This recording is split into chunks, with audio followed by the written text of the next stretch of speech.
Hello students. तो पिछले class में हमने मॉडुलस देखा था कि किस तरीके से हम मॉड को रिप्रेजेंट करते हैं और क्या उसका मैथमेटिकल डेफिनेशन है ना। तो मॉड को हमने इस तरीके से प्रीवियस क्लास में डिफाइन किया था। एक्स के इक्वल होता है जब x greater than equal to zero होता है, और जब एक्स लेस देन ज़ीरो होता है तो वो नेगेटिव साइन के साथ खुलता है ना। ये मैथमेटिकल एक्सप्रेशन था। साथ ही हमने ये भी बोला था कि मॉड एक्स किसको रिप्रेजेंट्स करता है, तो मॉड एक्स रिप्रेजेंट्स डिस्टेंस, है ना। और डिस्टेंस कहाँ से? With respect two point about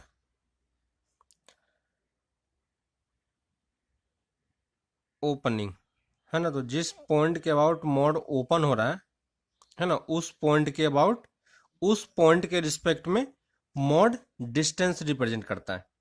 ठीक है, तो ये दो चीजें हमने देखी थी, है ना। तो ये हमारे पास मैथमेटिकल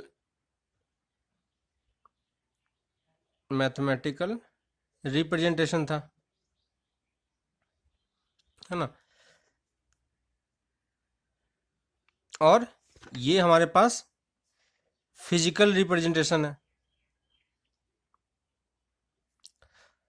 और इसी को हमने किस तरीके से ग्राफिकल में भी देखा है कि ग्राफिकली हम इसको किस तरीके से रिप्रेजेंट कर सकते हैं, है ना। तो हमने ये देखा था कि ये जिस पॉइंट के अबाउट ओपन हो रहा है, मान लो हमारा मॉड x माइनस मॉड ए है ना, और ए एक कांस्टेंट है, तो ये वाला पॉइंट, ये मॉड किसके अबाउट ओपन होगा? ए के साथ, है ना। तो ये यहाँ से, अगर ये d के इक्वल है तो ये यहाँ से d डिस्टेंस पे होगा, तो इस पॉइंट का लोकेशन कितना होगा? a plus D. और इसके इस तरफ भी होगा तो इस पॉइंट का लोकेशन कितना हो जाएगा? a माइनस डी, है ना। तो ये हमारे पास ये दोनों बीच का डिस्टेंस कितना है? d। ये डिस्टेंस भी d है ना। तो ये हमने इसका ग्राफिकल रिप्रेजेंटेशन देखा, है ना। हम क्योंकि नंबर लाइन पे डिनोट कर रहे हैं तो हम लेफ्ट हैंड साइड और राइट हैंड साइड दोनों तरफ जा सकते हैं, है ना। तो मॉड को हमने इस तीन तरीके से रिप्रेजेंट किया है ना। और ये तीनों तरीका आपको समझ में आ रहा होगा कि कैसे ये चीज हम लिख पा रहे हैं, है ना। तो मॉड का बेसिक कॉन्सेप्ट हमें पता हो चुका है कि किस तरीके से ये चीज लिखा जाता है ना। और प्रीवियस क्लास में हमने मॉड के कुछ इक्वेशन भी सॉल्व किए थे, है ना। जैसे mod x equal to two, तो यहां से मॉड की क्या क्या वैल्यू पॉसिबल होगी? एक्स इक्वल टू टू और x equal to minus two, है ना। तो प्रीवियस क्लास में हम ये देख चुके हैं किस तरीके से तीनों तरीके से हम इसको लिख पाएंगे। ठीक है, वैसे ही इस टाइप का एग्जांपल भी देखा था, mod x minus one equal to three.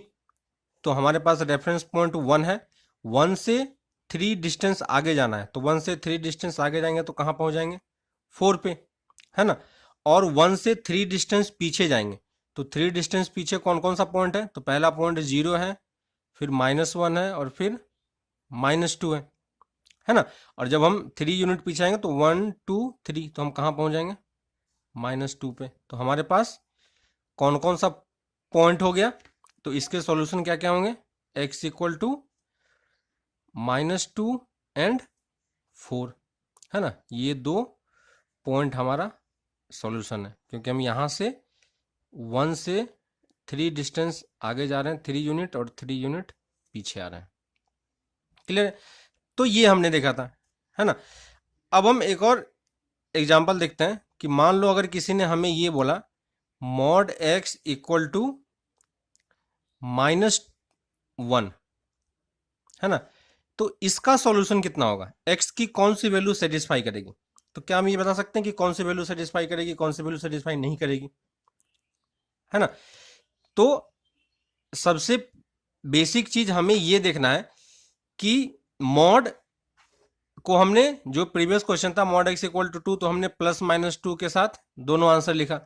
तो क्या हम यहाँ पे प्लस माइनस वन लिख पाएंगे? तो आंसर है नहीं। क्यों? क्योंकि लेफ्ट हैंड साइड में देखो हमने ये अभी जस्ट देखा था कि मॉड क्या होता है, डिस्टेंस होता है, और डिस्टेंस हमेशा क्या होता है, पॉजिटिव क्वांटिटी होती है। तो ये लेफ्ट हैंड वाला पार्ट ऑलवेज क्या है, पॉजिटिव है, और ये राइट हैंड वाला पार्ट क्या है, नेगेटिव क्वांटिटी है। तो क्या नेगेटिव और पॉजिटिव कभी आपस में इक्वल हो सकते हैं, नहीं हो पाएगा, है ना। तो क्या हम इसका कोई सॉल्यूशन निकाल पाएंगे, नहीं निकाल पाएंगे। तो यहां से क्या होगा, इस इक्वेशन का नो सॉल्यूशन है। तो जब भी मॉड में कोई नेगेटिव नंबर हो इक्वल में, तो हमें ये ध्यान देना है कि पॉजिटिव नेगेटिव इक्वल आएगा या नहीं आएगा, है ना। वैसे ही ये एग्जांपल बताओ, इसकी वैल्यू कितनी होगी। मान लो ये कुछ भी लिखा हुआ है -2, तो क्या हम यहाँ पे फिर से इसका सॉल्यूशन निकाल पाएंगे। इस टाइप के इक्वेशन को कैसे सॉल्व करते हैं हम बाद में देखेंगे। अभी के लिए बस अगर हमारे पास बेसिक कॉन्सेप्ट है तो हम ये चीज चेक कर सकते हैं कि क्या इसका कोई सॉल्यूशन होगा या नहीं होगा। तो ये बताओ, ये कौन सी क्वांटिटी है, पॉजिटिव क्वांटिटी। ये भी क्या है, पॉजिटिव क्वांटिटी, और ये भी क्या है, पॉजिटिव क्वांटिटी। तीन पॉजिटिव क्वांटिटी को ऐड करेंगे तो हमें क्या मिलेगा, पॉजिटिव क्वांटिटी ही मिलेगी, है ना। और राइट हैंड साइड में क्या है, नेगेटिव क्वांटिटी। तो क्या नेगेटिव और पॉजिटिव इक्वल हो पाएगा कभी भी, पॉसिबल नहीं है। तो यहां से भी इस केस में भी हमारे पास क्या होगा, कोई भी सॉल्यूशन नहीं मिलेगा, है कि नहीं। तो ये हमने देखा कि कैसे हम बेसिक मेथड से लॉजिकली हम इस चीज को, इक्वेशन को सॉल्व करके नो सॉल्यूशन वाला आंसर हम देख पा रहे हैं, है ना। अगर किसी इक्वेशन का नो सॉल्यूशन आ रहा है तो हमें ये चीज पहले से पता होना चाहिए कि ये चीज आखिर क्यों आ रहा है, हम क्यों इस चीज को पहले नहीं देख पाए, है ना। अगर किसी इक्वेशन को सॉल्व करो तुम और उसका कोई सॉल्यूशन नहीं निकल पाता है ना, तो एक बार जरूर सोचना चाहिए कि हमने कौन सी बेसिक चीजें मिस की कि उसका कोई सॉल्यूशन नहीं आया और ये चीज हमें पहले पता नहीं चला, है ना। तो इस चीज को, इक्वेशन को हम सॉल्व भी करेंगे तो भी हमें कोई सॉल्यूशन नहीं मिलेगा, है ना। और ये चीज हम डायरेक्टली यहां से देख के भी पहले ही हम बोल पा रहे हैं, है ना। तो अगर ये बेसिक कॉन्सेप्ट हमारे पास है, ये सब चीज ऑलरेडी हम लोग कर चुके हैं कि पॉजिटिव नंबर को ऐड करते हैं तो पॉजिटिव ही मिलता है ना। तो ये वाली बात थी मॉडुलस में, है ना। तो ये बेसिक चीजें हैं कि इनको हम किस तरीके से सॉल्व कर रहे हैं, ठीक है। नेक्स्ट आते हैं हम कि इक्वेशन को ये हम ग्राफिकली सॉल्व कर पा रहे हैं, है ना। और कुछ कुछ वैल्यूज हम कैलकुलेट करके डायरेक्टली मॉड के इक्वेशन को सॉल्व कर पा रहे हैं, है ना। तो अब हम आते हैं कि मॉड के इक्वेशन को थोड़ा सा और बेटर तरीके से और जल्दी में किस तरीके से सॉल्व करें, है ना। तो वो वाला पार्ट हम देखते हैं कि मैथमेटिकली हमें मॉड को सॉल्व करना है लेकिन थोड़ा सा जल्दी देखना है उसे, है ना। तो उस वाले पार्ट को अब एक बार स्टडी करते हैं, ठीक है। तो मैथमेटिकल सॉल्यूशन, ठीक है। तो अभी हमने ये देखा कि हमारे पास मॉड x इक्वल टू कुछ भी एक नंबर होता है ना। अभी के लिए हम यहाँ पे एक नंबर b मान लेते हैं, है ना। तो mod x equal to b है, b कोई एक कांस्टेंट नंबर है और पॉजिटिव है ना। ऑब्वियसली b को क्या होना पड़ेगा, पॉजिटिव ही होना पड़ेगा। तो b हम पॉजिटिव लेके ही चल रहे हैं। तो mod x equal to b कोई एक नंबर है और हमें इसका सॉल्यूशन बताना है। तो सॉल्यूशन किसके रिस्पेक्ट में निकलेगा, इस पॉइंट, इस मॉड के रेफरेंस पॉइंट के रिस्पेक्ट में। और इस मॉड का रेफरेंस पॉइंट कितना है, 0 है कि नहीं। तो ये हम देख पा रहे हैं। तो इस मॉड का रेफरेंस पॉइंट 0 है और हम इस 0 से b यूनिट आगे मूव करेंगे और b यूनिट पीछे की तरफ मूव करेंगे। तो यहां से b यूनिट आगे मूव किया तो यहां पे पहुंच गया +b में, और यहां से मूव किया तो -b में। तो अगर हमें इसका सॉल्यूशन बताना है तो इसका सॉल्यूशन हम क्या लिखेंगे, x इक्वल टू ±b, है ना। तो ये अब एक लिखने का तरीका है हमारे पास कि प्लस माइनस हम दोनों एक साथ लिख रहे हैं, है ना। इसका मतलब क्या होता है, x इक्वल टू b और x इक्वल टू -b, है ना। तो ये दोनों को अलग अलग लिखने का बेटर तरीका क्या है कि +-b हम लिखें। अगर सॉल्व करना होगा तो इसको हम इस तरीके से अलग अलग इक्वेशन में ब्रेक करके सॉल्व करेंगे, है ना। तो mod x equal to b अगर हमें दिया हुआ है और हमसे पूछ रहा है कि इसका सॉल्यूशन क्या होगा, तो हम सॉल्यूशन को इस तरीके से लिख पाएंगे, क्लियर है। तो जब भी मॉड हो और इक्वल टू का साइन लगाओ तो हमें, अगर आप रिप्रेजेंट करके शो करना चाहो तो शो कर सकते हो, है ना, लेकिन हर बार ये चीज पॉसिबल नहीं हो पाएगी, है ना। क्यों नहीं हो पाएगी? क्योंकि मान लो कुछ रूट का टर्म होगा और थोड़ा सा कुछ कॉम्प्लिकेटेड एक्सप्रेशन होगा तो उससे हमें नंबर लाइन पे देखने में थोड़ी सी प्रॉब्लम होगी, है ना। तो हम चाह रहे हैं कि हम मैथमेटिकली उस चीज को डायरेक्टली कैलकुलेट करके लिख पाए, है ना। तो हमने उसके लिए क्या किया कि mod x equal to b था, तो हमें ये पता है कि कुछ भी एक्सप्रेशन ये होता है तो एक बी इस रेफरेंस पॉइंट से आगे मिलता है और एक पॉइंट इसके रेफरेंस पॉइंट से पीछे मिलता है। तो हमने इसको इस तरीके से सॉल्व कर लिया, इजी है। तो हम यहां क्या बोल रहे हैं कि कहने का मतलब है कि अगर हमारे पास मॉड एक्स इक्वल टू ए कोई एक क्वेश्चन है, ठीक ना, और इस क्वेश्चन का सॉल्यूशन हमें लिखना है ना, तो इसका सॉल्यूशन क्या होगा? तो इसका सॉल्यूशन हम डायरेक्टली क्या बोल पाएंगे, है ना। तो इसके कितने सॉल्यूशन होंगे? दो सॉल्यूशन मॉड का, है ना। तो एक सॉल्यूशन क्या होगा? x इक्वल टू ए दिख रहा होगा, और दूसरा solution x equal to minus A. नहीं है, हमने किसको इक्वेट किया है यहां पे? तो मॉड के अंदर की जो क्वांटिटी है, ये x कौन सी क्वांटिटी है? ये वाला जो x है, ये x कहां पे था? मॉड के अंदर में था। तो हमने उस मॉड को ही एक बार इसके इक्वल किया और एक बार इसके नेगेटिव साइन के इक्वल किया, है ना, और दोनों से हमें सॉल्यूशन मिलेगा। और इसी दोनों को अगर हमें कंबाइन करके लिखना है तो हम क्या लिख पाएंगे? x equal to plus minus A, है ना। तो अब अगर हमारे पास मॉड का कोई क्वेश्चन आता है तो हम उतने लेंदी मेथड में नहीं जाएंगे, डायरेक्टली अगर हमें आंसर निकालना हो x इक्वल टू ए का, मॉड x इक्वल टू ए का, तो हम डायरेक्टली यहां से ये सॉल्यूशन लिख पाए। नहीं है, कुछ क्वेश्चंस देखते हैं तो आपको और अच्छे से क्लियर होगा। तो मान लो हमारे पास मॉड x इक्वल टू 5 है और कोई पूछता है कि इसका सॉल्यूशन क्या होगा। तो देखो मॉड x इक्वल टू ए, तो इसका सॉल्यूशन क्या होता है? Plus minus a. तो हम यहां से क्या बोल सकते हैं? x equal to plus minus 5, यानी एक बार हम प्लस का सॉल्यूशन लेंगे, एक बार हम 5 का माइनस का लेंगे सॉल्यूशन, है ना। अगर हमारे पास मॉड x इक्वल टू 3 होता तो हम क्या लिखते हैं? x equal to plus minus 3। नहीं है, अगर हमारे पास mod x equal to minus 2 होता तो हम क्या लिखते हैं? x equal to plus minus minus 2 लिख पाते हैं। फिर से वही गलती हमें नहीं करनी है। तो यहाँ पे देखो, इस वाले पार्ट में हमें ये चीज़ें कभी भी नहीं लिखना है। क्यों नहीं लिखना है? क्योंकि हमने अभी तक देखा है कि मॉड x इक्वल टू 5 है तो हम डायरेक्टली ये आंसर लिख पाते हैं। तो जैसे ही हम नेगेटिव में पहुंचते हैं तो हम नेगेटिव में भी वही चीज़ें लिख देते हैं, है ना। तो ये चीज़ें नहीं करना है। क्यों? क्योंकि जस्ट हमने अभी देखा है कि ये कौन सी क्वांटिटी है? पॉजिटिव क्वांटिटी है, और ये क्वांटिटी नेगेटिव क्वांटिटी है ना। तो यहाँ से इस इक्वेशन का क्या होगा? कोई सॉल्यूशन नहीं होगा, है ना। तो जो मेथड हमने पढ़ा है वो पॉजिटिव नंबर के लिए है ना। तो जब इस तरफ पॉजिटिव होगा तभी हम ये लिख पाएंगे, नेगेटिव होगा तो हम नो सॉल्यूशन लिखेंगे। क्लियर है? तो जब भी इस टाइप का क्वेश्चन हो तो हम सॉल्व कर पाएंगे, ठीक है। अगर मान लो कि हमारे पास अभी तक हमारा रेफरेंस पॉइंट कहां पे था? 0 पे था। अब अगर रेफरेंस पॉइंट 0 पे नहीं है तो हम सॉल्यूशन कैसे क्रिएट करेंगे, है ना। तो मान लो mod x minus A equal to B type का है, ठीक है। तो इस टाइप के इक्वेशन का सॉल्यूशन क्या होगा? तो जस्ट हमने अभी मॉड x इक्वल टू ए का सॉल्यूशन देखा है, तो इसका सॉल्यूशन क्या होता है? x इक्वल टू ए और x equal to minus A, है ना। और यहां पे हमने जस्ट देखा था कि मॉड के अंदर की चीज जो होती है वही ए के इक्वल है, और मॉड के अंदर की चीज ही माइनस ए के इक्वल है ना। तो ये चीज हम यहाँ पे डायरेक्टली अप्लाई कर रहे हैं। तो ये भी देखो इसी फॉर्मेट का है, बस मॉड के अंदर का एक्सप्रेशन थोड़ा सा चेंज हो गया है ना। फिर भी हम इसको इसी तरीके से सॉल्व कर पाएंगे। तो मॉड के अंदर की चीज किसके इक्वल होगी? Mod x equal to b, first वाला केस, है ना। और दूसरा क्या होगा?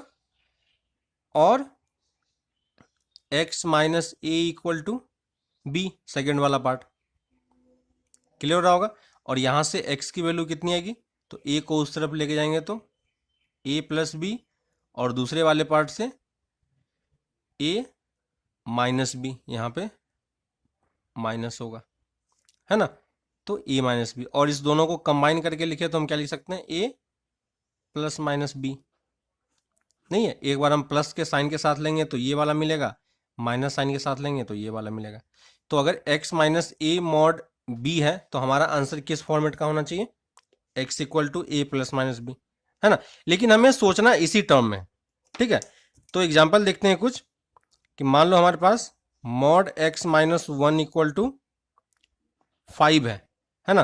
तो हम यहां से इसका सॉल्यूशन कैसे लिख पाएंगे, तो मॉड के अंदर की चीज को एक बार हम 5 के इक्वल करेंगे और मॉड के अंदर की चीज को एक बार हम -5 के इक्वल करेंगे। जैसे जस्ट अभी हमने किया था, mod x equal to a था तो x इक्वल टू ए और x equal to minus a. तो यहां से देखो x minus one equal to 5 और x minus one equal to -5। तो यहां से x की वैल्यू कितनी आ जाएगी, 6, और यहां से x की वैल्यू कितनी आ जाएगी, -4। तो यही दोनों इस इक्वेशन का क्या हो जाएगा, सॉल्यूशन हो जाएगा। तो यही हमारा क्या है, आंसर है ना। वैसे ही हम इस इक्वेशन को भी कर सकते हैं, x plus two equal to 3 कितना होगा, x plus two equal to 3 और x plus two equal to -3। इस वाले पार्ट से x की वैल्यू कितनी मिलेगी, 1, और इस वाले पार्ट से x की वैल्यू कितनी मिलेगी, -5। तो ये दोनों इस इक्वेशन का सॉल्यूशन है ना। तो अगर हमारे पास इस टाइप का कोई क्वेश्चन होता है तो हमें कैसे सॉल्व करना है, ये चीज आपको अब समझ में आ रही होगी, है ना।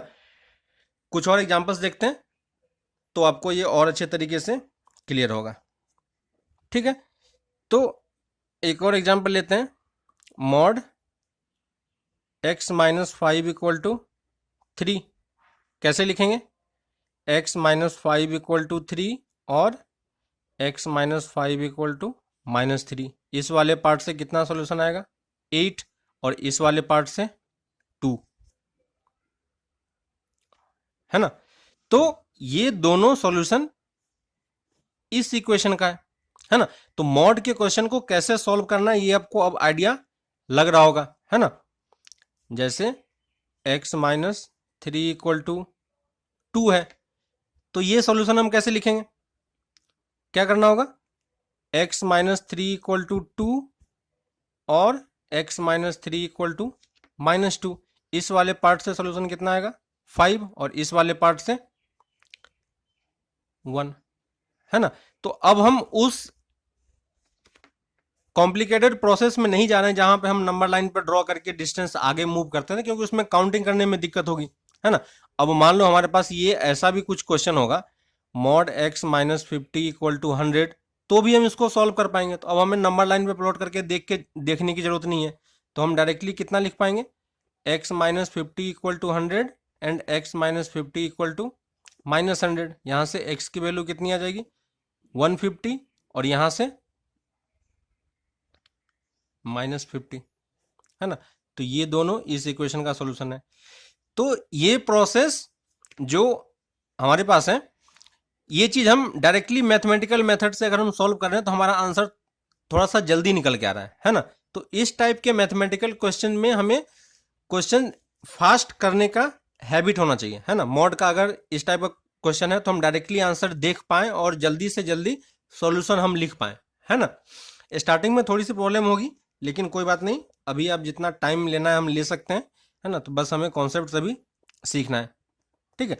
तो हम कुछ क्वेश्चंस लिख लेते हैं, आप घर पे ये सब क्वेश्चंस ट्राई करना एक बार फिर से, ठीक है। Mod x minus 2 equal to 3, x plus 3 equal to 5, x minus 5 equal to -5, x minus 7 mod equal to 7, mod 5 minus x equal to 3,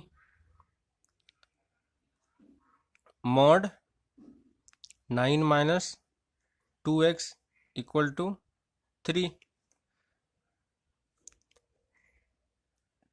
2x plus 3 equal to 8,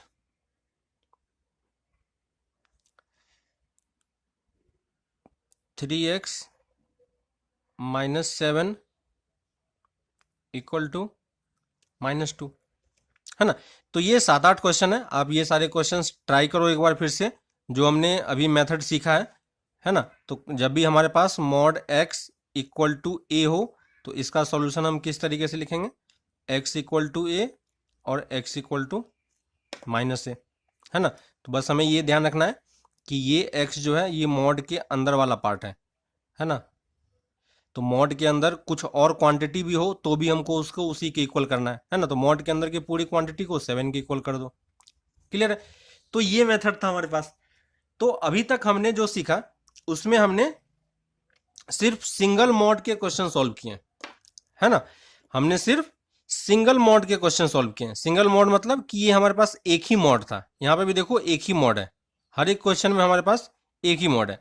अब अगर हमारे पास कुछ इस टाइप के क्वेश्चन होता, mod x plus mod x -1 equal to 2, है ना। तो यहां पे देखो एक मॉड ये है और दूसरा मॉड ये है, तो यहां पे ये 2 मॉड वाले प्रॉब्लम है ना। तो जब 2 मॉड आता है तो हमें कैसे सॉल्व करना है क्वेश्चन को, ये हम नेक्स्ट क्लास में आगे देखेंगे कि किस तरीके से हमें इस टाइप के क्वेश्चन को प्रोसीड करना होता है।